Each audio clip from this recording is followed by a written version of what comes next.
罰も与えられず、ますますそして童話上逮捕された。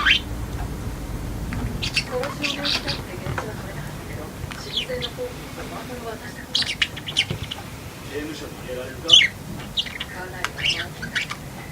私と同じだ。ヘンリー、見せて。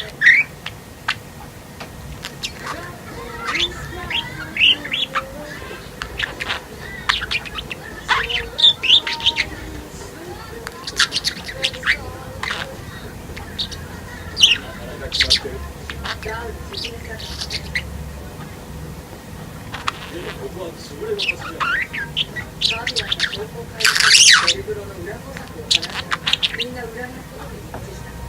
ただし、公園は関係なしだったから、そのまま作るそうだ。ラウルの名前をつける。ベルグロも忘れないわね。